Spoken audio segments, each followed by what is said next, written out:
Fog clung to the hillside like something alive, thick and slow-moving, as if it were guarding the widow Harrow's abandoned estate from anyone foolish enough to climb the winding road. Most outsiders never did. Most locals wouldn't dare. But the house had been calling to me for weeks, through half-forgotten rumors, brittle newspaper columns, and the sort of hushed warnings that only made me want to know more. They said the widow tried to build her own bloodline, something beyond natural, something engineered in the shadows of her towering manor. They said her daughters were never the same afterward. They said no one really knew what happened to them. I didn't believe half of it.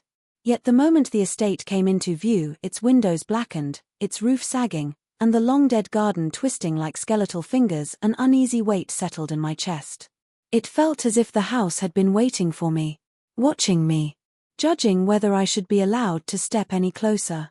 The gate groaned when I pushed it open, metal screeching across the silence in a way that sounded almost like a warning. A cold gust swept past, stirring the weeds and carrying with it the faint scent of dust, decay, and something older, something that didn't belong to any living thing. For a moment, I could swear a figure moved behind one of the upstairs curtains, but when I blinked, the window was empty again, staring back at me like a blind eye. I told myself the stories were just stories. That the widow's experiment was nothing more than a rumor exaggerated over decades. But as I reached the porch, the wooden boards bending under my weight, a shiver crept from the base of my spine to the back of my neck. There were scratches on the front door, long, desperate marks carved deep into the wood, as if someone had tried to claw their way out rather than in. And then I heard it. A low hum drifting from somewhere inside the house, steady and wordless, rising and falling like a lullaby meant for someone who should never have been born. Key point number 1 begins with the arrival of the young historian in a town that seems deliberately forgotten, a place where dust and silence have settled more firmly than the people who still live there. He comes not out of thrill-seeking curiosity but from the pull of a mystery that has clung to him ever since he first read a faded headline about the widow whose family dissolved into whispers decades ago. As he steps off the bus, he notices immediately that the air carries a strange heaviness, as though the town itself is burdened by something it has chosen not to speak about. The buildings sag with age, the roads crack under the weight of time, and the few residents who glance at him quickly look away, as if eye contact alone might drag them into a story they have tried too hard to forget. He senses that their avoidance isn't hostility, but fear disguised as polite distance. The historian's work has taken him to unsettling places before, but nothing like this. Here, every shadow seems to conceal a memory, and every corner appears to hold a secret that has been forced into silence. His purpose is simple: uncover the truth behind the widow's legacy and the disappearance of her 6 daughters. Yet as he gathers fragmented accounts from old records and reluctant locals, he realizes that the tale has roots deeper than he anticipated. The widow's estate, perched on a hill overlooking the town, dominates every conversation even when her name is not spoken. People talk around it rather than about it, their voices lowering whenever the subject drifts too close. Some pretend they don't know the story at all, others insist no one should go near that house, not anymore, not after what happened. Despite the warnings, the historian feels drawn toward the estate with a force he cannot rationalize. It is as if the unanswered questions pull him in the same way gravity pulls the tide, quietly and relentlessly. He wonders whether the fear surrounding the widow is simply superstition, an exaggerated legend born from isolation and gossip, or if there is something more tangible beneath the surface. His fascination grows each time he pieces together a new fragment: a birth certificate without a father's name, a missing persons report never followed up, a torn photograph with the widow's face scratched out. He senses that the story did not end the way official records claimed. Something else happened on that estate, something that left a stain on the town that time has not erased. And as he prepares to make the journey up the hillside to confront the house itself, a part of him suspects that the truth he is seeking has already begun to notice him, watching from behind the cracked windows of the rotting old mansion, waiting for him to step closer so it can finally reveal what really happened inside those walls when the widow began her dark experiment, and why no one who lived there was ever seen the same way again after the night the daughters last screamed behind locked Doors and the lights in the house went out while the town listened from below but did nothing to stop what was unfolding in the shadows of the estate, where the widow's legacy still lingers and reaches for anyone who dares to learn what she created, and why the silence of the town is the only thing that remains between history and what truly unfolded there. When he finally arrives at the gate and feels the weight of something cold settling behind him, as if welcoming him into the story he thought he was only here to document, but now feels himself becoming a part of. Key point number 2 unfolds as the historian begins hearing the first real warnings about the widow's estate, the kind that carry more weight in what people refuse to say than in the words they offer aloud. The estate once stood as the crown of the region, a sprawling mansion surrounded by manicured gardens and tall iron gates, but now it is described only in past tense, as if the entire structure has slipped into a realm between memory and nightmare. Whenever the historian asks about it, the townspeople hesitate, their eyes darting away as though speaking of the house might invite something from it to listen back. They talk about its beauty the way one might speak of a person long dead, with a mix of admiration and dread, as if remembering the brightness of the place only makes its downfall more unbearable. The older residents recall nights when the estate was filled with music spilling across the hills, lanterns glowing in the windows, and the widow hosting gatherings that were both envied and whispered about. Then, slowly, the lights went out. The windows darkened. The gardens grew wild. Strange sounds were heard drifting from the property, and the daughters were seen less and less until one day they weren't seen at all. The historian notices that every account ends at the same invisible line, a boundary of fear that no one wants to cross, leaving him to assemble the pieces from fragments and implications.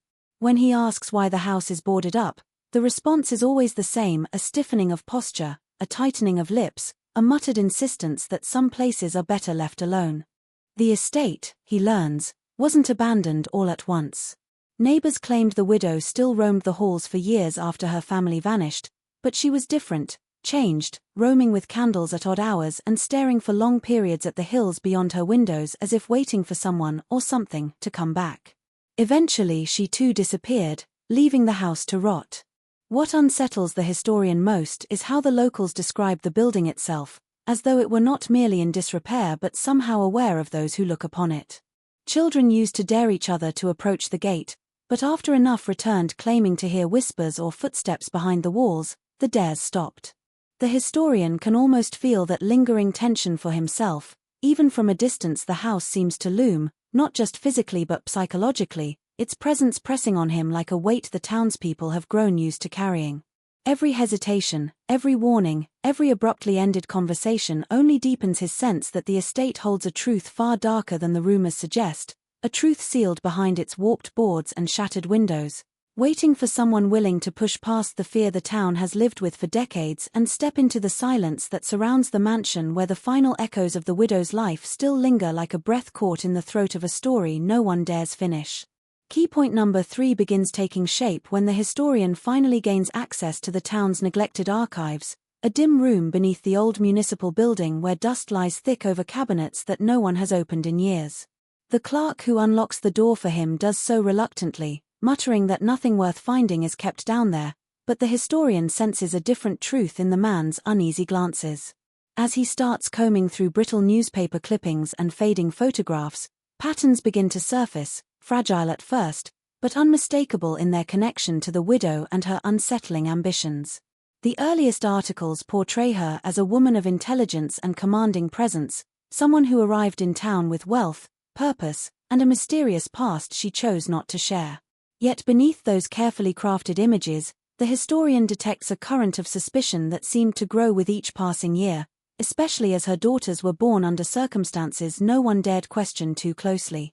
The real shift in the tone of the documents begins a decade later, in scraps of opinion columns, church bulletins, and unfiled letters to the editor that never made it to print. These small pieces suggest that the widow did not see her family as ordinary, but destined, chosen, even for what she once referred to as the purification of lineage. In one damaged clipping, a neighbor recalls overhearing her speak about remaking what nature had failed to perfect, a phrase that sends a flicker of unease through the historian's mind. He finds entries about private gatherings held at the estate, gatherings that excluded almost everyone in the town yet seemed to draw strangers who arrived under cover of night and left before dawn without explanation. While the articles never openly accuse her of wrongdoing, they reflect a town grappling with rumors that grew darker each year. The historian's pulse quickens when he discovers a handwritten note wedged between two old files, an anonymous message claiming that the widow chose her foundation not from her equals but from her property. Though the writer never names the man, the implication is clear enough. She selected someone from the estate's servant quarters to carry out her ambition of constructing the bloodline she envisioned. This marks the first concrete hint that her pursuit of perfection crossed moral boundaries long before the daughters vanished. The more he reads, the more it becomes evident that the widow's obsession was not a sudden descent but a slow, deliberate transformation, guided by her belief that she alone was capable of shaping a lineage stronger than any before it. Each clipping tightens the knot of dread in his chest as he senses how carefully the truth had been buried, how the town had collectively chosen silence over confrontation, and how the widow's intentions were far more calculated than anyone dared acknowledge aloud, leaving him with the chilling understanding that he has only begun to uncover the depths of what she created and why the echoes of her experiment still haunt the shadows of her abandoned home where the remnants of her ambition wait for the next person brave or foolish enough to follow the trail she left behind. Key point number 4 emerges when the historian stumbles upon the most personal piece of evidence he has found so far, the diary of the widow's eldest daughter. It comes to him in an unexpected way, handed over by an elderly woman who lives near the edge of town, someone who has watched his inquiries with a mixture of pity and dread. She claims the diary was found in her attic decades ago, tucked inside a crate of belongings that had once belonged to her late husband, who worked briefly at the estate before abruptly quitting and refusing to speak of it ever again. The historian senses immediately that the diary is not something the town wanted to keep but something it feared to throw away, as if discarding it might provoke whatever still lingers at the estate. His fingers tremble slightly as he opens the cracked leather cover and sees the hurried handwriting of a young girl trying to make sense of a life that should never have been hers to understand. The early entries are ordinary enough, memories of lessons, birthdays, and the view of the gardens from her window. But even these simple pages carry an undertone of isolation, as though the daughters lived in a world separate from the town, bound by rules they did not choose. Soon, the entries shift into darker territory. She writes of nights when her mother summoned them to the locked west wing, a part of the house no visitor was ever allowed to see. She describes standing in a circle with her sisters while the widow whispered instructions none of them understood, performing rituals that made the air feel heavier and the shadows seem alive. The girl mentions guests arriving for these gatherings, strange figures who kept their faces hidden and spoke in hushed, urgent tones. Several times she writes that she wishes she could understand what her mother meant when she spoke of the purpose, a phrase repeated so often that it became a part of their daily lives even though none of the daughters were ever told its meaning. One entry chills the historian more than all the others. The girl mentions hearing someone crying on the other side of the west wing door, a man's voice pleading softly, followed by the widow's sharp whisper telling him to be silent. The daughter's confusion is palpable. She does not understand who the man is or why he is there, only that her mother insists they never speak of him. The entries grow increasingly fragmented after that, filled with fear disguised as obedience, describing how the daughters began to sense that they were part of something larger, something they were bound to by birth rather than choice. The final pages are smudged, frantic, detailing a night when the rituals grew louder, the humming more intense, and her mother's voice trembled with something that was not exhaustion but triumph. As the historian reaches the last entry, abruptly ending mid-sentence, he feels an unmistakable certainty that the diary does not merely recount strange events within the house, it reveals the early signs of a deliberate transformation that the widow forced upon her children, a transformation that set in motion everything that would later consume the estate and the lives trapped within it. Key point number 5 begins to unfold the moment the historian realizes that the estate is not as abandoned as everyone claims. After reading the diary, he starts paying closer attention to the edges of the town, where the mansion stands half swallowed by vines and fog. Locals continue to warn him away from the hill as if the house itself might hear them. Yet he cannot ignore the strange reports he keeps encountering, quiet remarks spoken with uneasy glances toward the road leading upward. Some residents insist they've seen lights flickering in the windows long after midnight, lights that move as though someone is walking from room to room. Others claim that silhouettes appear behind cracked glass, brief shapes that vanish the moment anyone looks too closely. No one admits to believing the house is inhabited, but none deny what they have seen either, leaving the historian to wonder whether the mansion is truly empty or merely waiting. He decides to investigate for himself, approaching the base of the hill as the sun begins to set. The air grows colder with every step, heavy with the scent of damp earth and rotting leaves. Even before he reaches the gate, he feels the prickling sensation of being watched, a subtle tightening along the back of his neck that makes him pause. At first he tells himself it is just nerves, the result of too many unsettling documents and too many whispered warnings. But then he hears something faint carried on the wind, a soft humming that rises and falls like a lullaby, so delicate he almost convinces himself it is only the wind slipping through broken boards. Yet the melody feels intentional, familiar in a way he cannot explain, echoing the same rhythm he read about in the daughter's diary. It sends a chill through him that no breeze could cause. As night falls, the windows of the estate seem to shift. He sees what looks like a candle's glow flickering behind a torn curtain, a small flame dancing as though someone is moving with it in their hand. He watches, frozen, as the light fades and then reappears 2 windows over. It is impossible for the reflection of a passing car. He is alone, the road silent behind him. For a moment he could swear he sees a figure, a tall, thin outline, standing just beyond the glass. But when he steps closer, the shape dissolves into the darkness.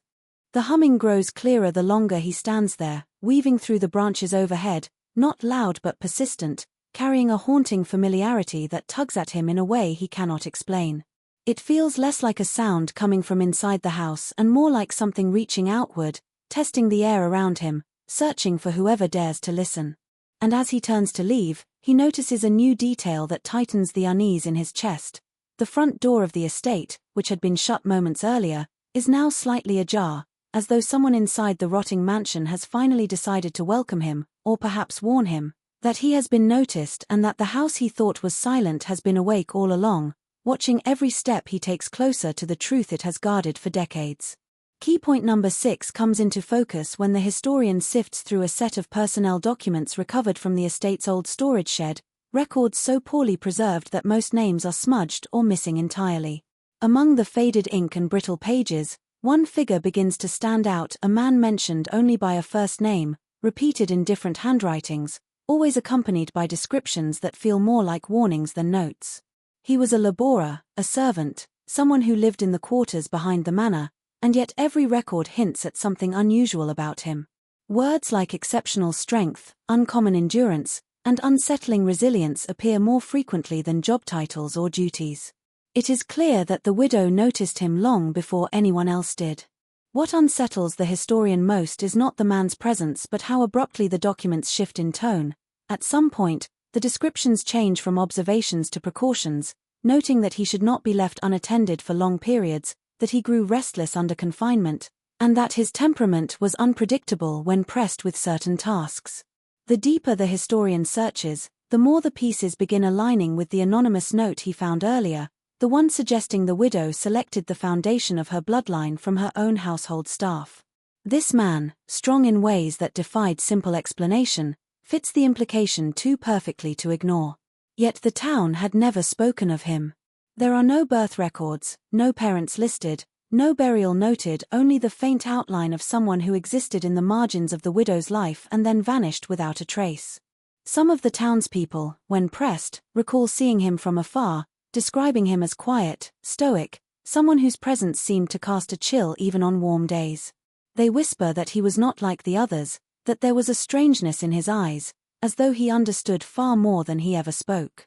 The historian finds an account from an estate gardener who wrote that the widow often requested the man's presence at odd hours, summoning him to the West Wing long before the daughters were old enough to question such summons. She insisted he remain loyal, obedient, and isolated, keeping him separate from the other workers as though preparing him for a role only she understood. The more the historian pieces together, the clearer it becomes that the widow viewed him not as a servant but as a resource, something she believed was uniquely suited to fulfill her vision of a perfected lineage. What troubles him most is a torn letter found tucked into a drawer, written by someone within the estate staff who claimed that the man was often heard crying at night, not in pain but in conflict, as if he understood the purpose he had been chosen for and feared it. The final line of the letter, nearly illegible, implies that whatever the widow was shaping him into, he was never allowed to refuse. This realization settles heavily over the historian, bringing with it the disturbing understanding that the widow's experiment did not begin with her daughters at all but with the forced molding of a man who possessed traits she believed would create a legacy beyond nature's limits, a man whose disappearance from the records suggests his fate was sealed long before anyone outside the estate knew what he had become entwined in and long before the historian arrived to uncover the shadows of the role he unwillingly played in the widow's dark ambition. Key point number 7 takes shape as the historian uncovers the eerie progression of the daughters' lives, each one marked by patterns too deliberate and too haunting to dismiss as coincidence. As he pieces together scattered documents, old testimonies, and the fragmented diary entries, it becomes clear that the births following the widow's selection of her foundation were anything but ordinary. 6 daughters, born within almost identical intervals, their early years shrouded in secrecy and strange routines enforced with religious precision. What strikes the historian first are photographs, stiffly posed family portraits taken before the family vanished.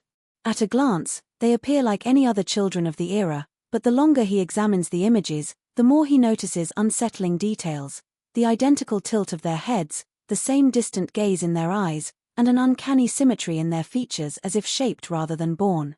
Town records reveal that the daughters rarely attended school, despite being registered. Instead, they were educated inside the estate, taught by private tutors who seemed to disappear abruptly after only a few months. One former tutor, now long dead, had once written a private letter describing the children as unnervingly synchronized, noting that they often answered questions in unison and finished each other's sentences without exchanging a glance. He claimed that each girl possessed an unusual level of physical endurance, able to run for long periods without tiring, and showed an immunity to common childhood illnesses. This was not shared publicly, the letter was clearly written in fear, but its existence deepens the historian's suspicion that the widow had achieved something unnatural long before the daughters reached adolescence. As the girls grew older, the townspeople began noticing strange behaviors. They would wander near the forest edge in the early mornings, barefoot, moving silently like shadows drifting through the fog.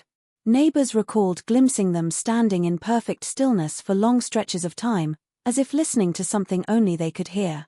The historian finds an account of a midwife who visited the estate shortly before the first daughter turned 17. The woman claimed that the girl's heartbeat was unusually strong, almost rhythmic in a way she could not explain, and that the widow dismissed her abruptly after asking too many questions she later regretted even forming. Things escalated when the daughters reached adulthood.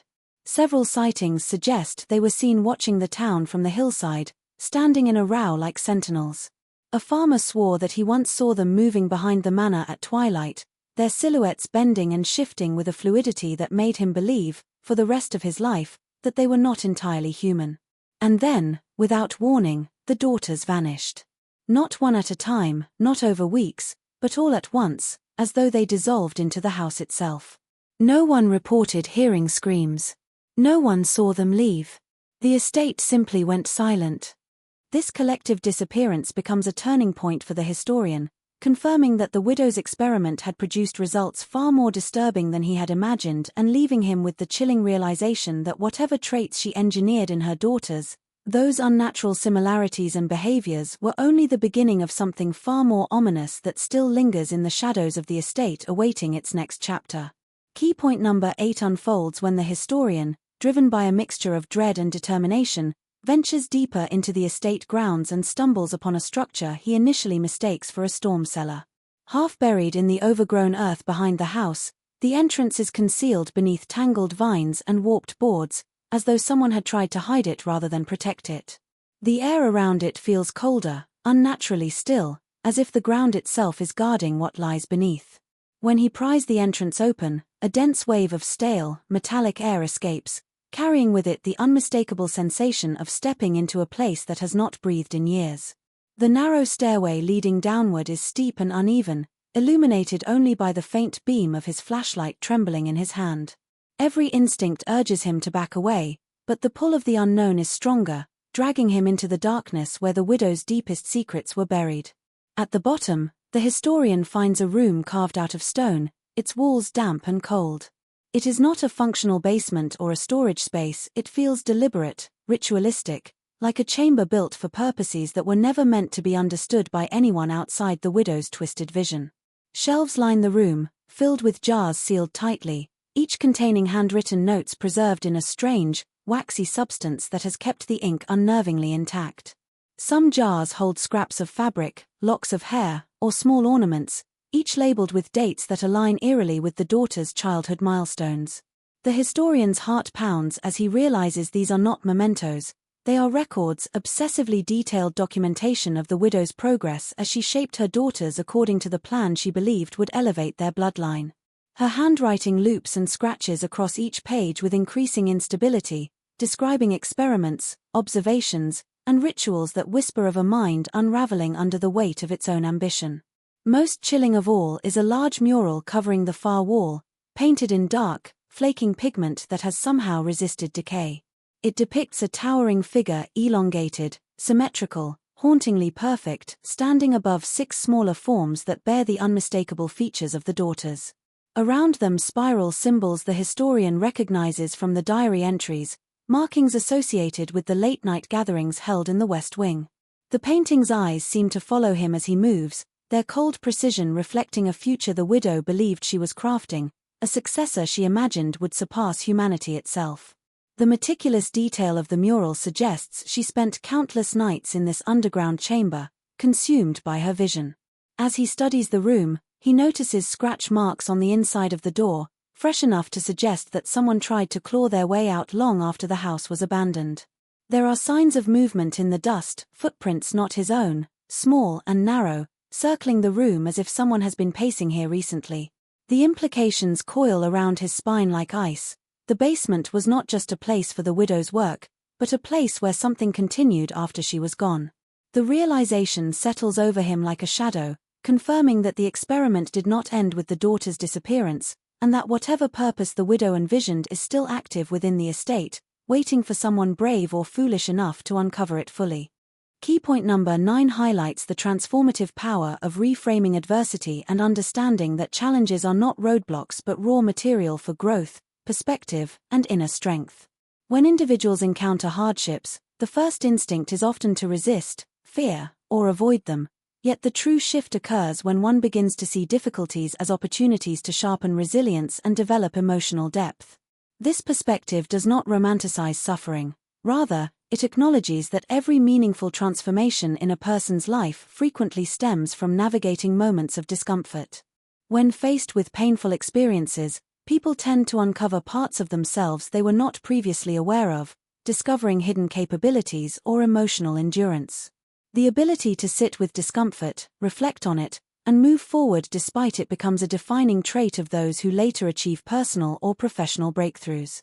This point emphasizes that adversity often functions as a mirror, revealing insecurities, unresolved fears, or long-ignored weaknesses, but instead of viewing these revelations as flaws, they become guideposts for self-improvement. Another essential aspect of this point is the idea that adversity strips away illusions and forces clarity.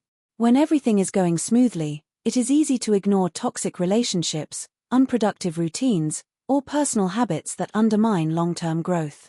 However, during moments of crisis, the unnecessary falls away, and people gain a sharper understanding of what actually matters. This clarity fuels better decision-making, allowing individuals to align their lives more intentionally. It also builds humility, reminding people of their humanity and the importance of empathy, compassion, and patience toward others who face similar struggles. Hardships act as a universal equalizer, no one is exempt from them, which creates a shared human experience that connects people at a deeper emotional level. In addition, this key point highlights that adversity develops problem-solving skills and adaptability. When life presents unexpected obstacles, individuals must think creatively, adjust quickly, and often reinvent themselves to move forward. These adaptive skills become invaluable in future situations, creating a mindset that remains calm under pressure and resourceful in chaos. Over time, this adaptability evolves into confidence, the type that is not based on external achievements but on the inner knowing that one has survived difficult moments before and can do so again. This form of confidence is unshakable because it is rooted in lived experience rather than theory. Ultimately, the message within this point is that adversity is not something to seek out but something to accept as an inevitable part of life that carries potential benefits depending on how it is interpreted and handled. The choice lies in whether one allows challenges to break them or teach them, and that choice shapes the path they walk afterward. Key point number 10 emphasizes the importance of protecting one's mental space and understanding that not every battle deserves a response, attention, or emotional investment. In life, people are constantly surrounded by noise, whether from criticism, misunderstandings, unnecessary conflicts, or the opinions of those who do not truly understand their intentions. This point teaches that inner peace is not found by controlling external chaos but by managing what one chooses to absorb internally. Many individuals exhaust themselves by reacting to every negative comment, proving themselves to every doubter, or defending their choices to people who have no real influence on their future. The more energy they give to these distractions, the less energy remains for personal growth, long-term goals, and meaningful relationships. Learning to ignore what does not align with one's purpose becomes a form of emotional maturity. Silence becomes a strategy, not a weakness, and detachment becomes a strength that allows a person to stay focused on what truly matters. This key point also highlights that emotional discipline is one of the most powerful skills a person can develop. Instead of reacting impulsively to triggers, a person learns to pause, evaluate, and respond only when necessary. This shift prevents unnecessary conflicts and protects one's mental well-being. The ability to walk away from situations that drain peace is a sign of wisdom, not defeat. When individuals realize that not everything requires engagement, they free themselves from the exhausting cycle of trying to control how others perceive them.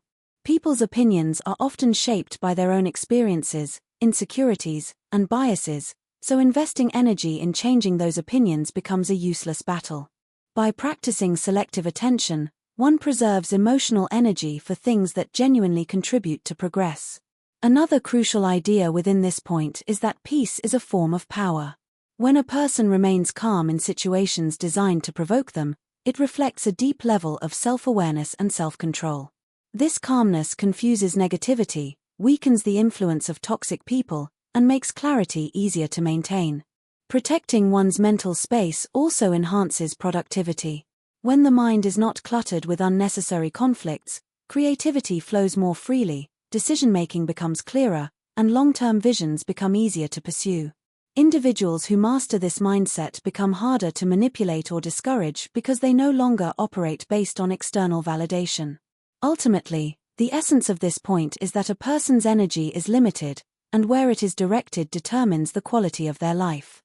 By choosing not to engage with every source of negativity, one safeguards mental strength, preserves emotional balance, and creates room for growth, purpose, and peace.